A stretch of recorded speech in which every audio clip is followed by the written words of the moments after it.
Welcome to the deep dive.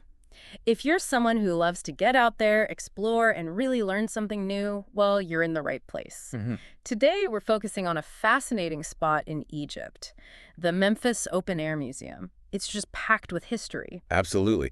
Egypt makes you think pyramids, Right. naturally. Right. But Memphis is where so much of that ancient civilization really began. It was the capital for, gosh, over 3,000 years. 3 millennia. That's staggering. We're talking multiple dynasties, especially the Old Kingdom, right?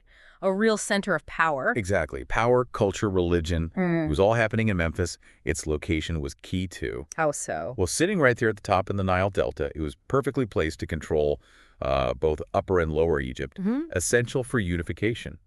Makes sense. The strategic spot. Precisely. And while, the grand city isn't all there anymore, No, sadly not. this open-air museum, the Mit Rahina Museum they call it too, it preserves some incredible pieces. It really lets you walk through history. It does. It's a fantastic way to connect with that past. Okay, so let's dig in. Where did Memphis even come from? The origins. Well, the traditional account comes from Menetho, the priest who wrote the history. Right, Manetho, crucial source. Yeah. He says it was founded by Menethus, the pharaoh who first united Upper and Lower Egypt back in the early dynastic period. So its very founding is tied to unity. Exactly. That was its whole purpose, pretty much from day one. Wow. And it stayed the capital for a long time, not just briefly. Oh, yeah. More than 8 dynasties during the Old Kingdom alone. It had real staying power. And the names it had. They tell a story too, don't they? They really do. First, Uh-huh. it was apparently called Inabu Hedge. Inabu Hedge. Yeah, often translated as white walls, Yeah. maybe referring to the palace. You can picture that, can't you? Gleaming white walls. A symbol of authority. Later, it got the name Men-Nefer, Menetho. meaning something like established and beautiful. Shows how important and grand it became. And then, of course, the Greeks called it Memphis, which is what stuck. Established and beautiful. It definitely sounds like more than just politics was happening there. Oh, for sure. It was a massive religious hub. The main god was Ptah. Ptah, the creator god. Yeah, considered the protector of the city. And his temple, the Hut-Katah, Hatkatah. which means something like enclosure of the Ka of Ptah, Ka being the life force. Right. Well, that name, Hut-Katah, is actually thought to be the origin of the Greek word Aegyptos. You're kidding. The name Egypt itself comes from a temple in Memphis. That's the theory. It's pretty amazing, isn't it? Yeah. Shows just how central Memphis was. Absolutely incredible. So even when the capital eventually moved to Thebes, right? Yeah, in the New Kingdom, and then later Alexandria became prominent. Memphis didn't just vanish. Not at all. It stayed really important. Egypt's second city, you could say. A major religious and commercial center for centuries more. It had legs. Real longevity. But like all great cities, it eventually declined. What happened? Well, other cities rose, like you mentioned, Thebes, then Alexandria. And by around 641 BC, maybe a bit earlier, maybe later, it was largely abandoned. And then the stones. Yeah, the fate of many ancient places. The ruins became a quarry for building newer cities, like Fustat, which was the early Islamic capital, and then Cairo. Kind of sad thinking of those ancient blocks and newer walls. It is, in a way. Yeah. But thankfully, its historical importance wasn't completely forgotten. It got recognition. Oh, yes. In 1979, the whole area, the museum site, plus the necropolis around it, so Giza, Saqqara, Abu Qir, Dashur, was declared a UNESCO World Heritage Site. That's crucial, preserving that whole landscape. Exactly. It acknowledges the immense cultural value. Okay, so that brings us right to the museum itself, the Memphis Open Air Museum. What's it like for someone visiting today? What's the experience? Well, the first thing you notice is that it's sort of built around something huge. Which- A truly colossal statue of Ramses II made of limestone. It's the centerpiece. But it's not just that there's a really substantial collection of other monuments, too. It's quite remarkable. Sounds impressive. A must visit for anyone wanting that direct connection to ancient Egypt. And I heard there are efforts underway to make it even better for visitors. Yeah, that's right. There's a group called AER, Ancient Egypt Research Associates. Okay. They're working with the Egyptian Ministry of Antiquities and the University of York on something called the Ancient Memphis Walking Circuit. Oh, interesting. What's the goal there? Basically to create a clear path for visitors to see the key spots, but also, crucially, to help conserve the area, balancing access and preservation. That's fantastic news.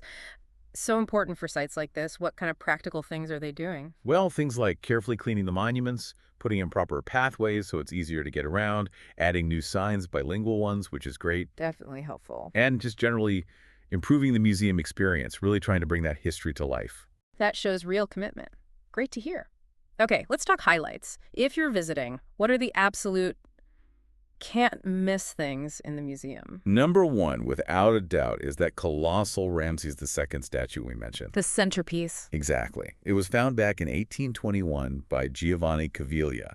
It's carved from this really hard limestone, indurated limestone. And there's a story about it almost leaving Egypt. Yeah. Apparently, Muhammad Ali Pasha, the ruler at the time, offered it to the British Museum. Wow. But imagine trying to transport that thing back then. The cost and difficulty were just too much, so it stayed. Lucky for Egypt. So it stayed, but it wasn't always safe and sound. No. For a long time, it just lay face down in the mud where it was found. Yeah. Pretty vulnerable. Oh, dear. Yeah, especially to water damage. But then, in 1887, a British colonel, Arthur Bagnold, managed to get it turned over and raised onto higher ground. A big job, but vital for saving it. Phew. And now it's displayed, lying down. Yes, lying on its back in a dedicated building, which is, unusual. Well, maybe good for visitors. Exactly. It gives you this incredible close-up view of the details, the craftsmanship, the sheer scale, in a way you just couldn't if it were standing upright, towering over you. It's a very unique perspective. That sounds like a really powerful encounter. What else should people look out for? Definitely the alabaster sphinx. It's another huge piece. Alabaster. That beautiful translucent stone. Yeah, and this sphinx is carved from a single block of it. Weighs something like 80 tons. 80 tons, one piece. Unbelievable. It really is. It's thought to represent Pharaoh Amenemhat II. Just stunning. People love photographing that one, understandably. You can imagine the Yeah. skill involved. Just wow. Any other artifacts that give us a feel for like daily life or religious practices? Oh, yeah. There are other statues of Ramses II, actually. Ones that originally came from temples down in Nubia. Oh. Shows his reach. Okay. And then there were these huge tables made of travertine. Travertine, like marble. Sort of similar, yeah. And these tables were used for mummifying the sacred Apis bulls. Ah, the Apis bulls. They were worshipped, weren't they? Buried at Saqqara. Exactly. And the Serapeum at Saqqara. Mm-hmm. So these tables are a direct link to those really important religious rituals. Fascinating. You also see bits of temples like the Hathor temple, smaller figures, other finds. They all add pieces to the puzzle of belief and architecture. Mm-hmm. And digging in the old port area has turned up evidence of workshops, shipyards. Ah, so the practical side, too. Yeah, warehouses for distributing goods. Yep. It helps picture Memphis as a buzzing, working city, not just monuments. Really rounds out the picture. Now, Memphis isn't isolated, is it? It's in a pretty historically rich area. What else is nearby that you could combine for a visit? Oh, absolutely. You're right near Saqqara. The necropolis. Yes, and that's huge. Home to the step pyramid of Djoser, Egypt's first pyramid. Designed by Imhotep, the genius architect. The very one, a total game changer in stone construction. But Saqqara is not just the step pyramid. There are tons of other tombs, later pyramids. You can really trace the evolution of funerary practices there. And they're still finding things, aren't they? Constantly. Like those 100-plus intact wooden coffins found recently, about 2,500 years old. Amazing discoveries keep happening. So Saqqara is a must, and you can't talk about that area without mentioning. The Giza pyramids and the Sphinx, of course. Right. They're part of the same UNESCO World Heritage Site, actually, not far from Memphis at all. Yeah. Doing Memphis, Saqqara, and Giza makes for an incredible, though maybe an intense day trip. An epic ancient Egypt immersion. Okay, practicalities. For someone wanting to make this trip, where exactly is Memphis? How do you get there? It's near a town called Mitrahina, about 20 kilometers, maybe 12 miles south of Giza. So south of Cairo, too. And getting there from Cairo. Pretty straightforward. Taxi, ride-sharing apps work fine. Or you can book a private tour, often combined with Saqqara. Public transport is possible, too, if you're feeling adventurous. Good options. And like we said, combining it makes sense. Memphis, Saqqara, maybe Dashur, too, with its bent pyramid. Definitely. Grouping them gives you a much fuller picture of the area's history across different periods. You see the progression, the scale. Mm-hmm. It's much richer that way. Makes perfect sense. So, wrapping up our deep dive on the Memphis Open Air Museum, what's the main thing you want people, especially those looking to learn and explore, to take away? I think it's that visiting Memphis gives you this really tangible, quite personal connection to a absolutely pivotal time in Egyptian history. Seeing that Ramses statue lying down, getting close to the alabaster sphinx, it's different from seeing the pyramids from afar. More intimate, perhaps. Exactly. You get up close with the artistry, the sheer effort involved. It's a unique opportunity. And it's heartening to know about the work being done to preserve it and make it more accessible, right?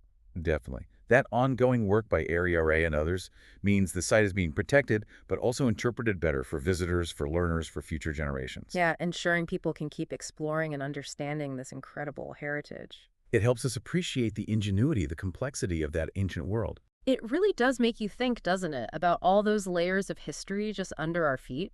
Places like Memphis, they just keep revealing things about these amazing past civilizations. So maybe this has sparked your interest to delve deeper into Memphis's story, or perhaps even plan that trip yourself. Hope so. It's well worth it.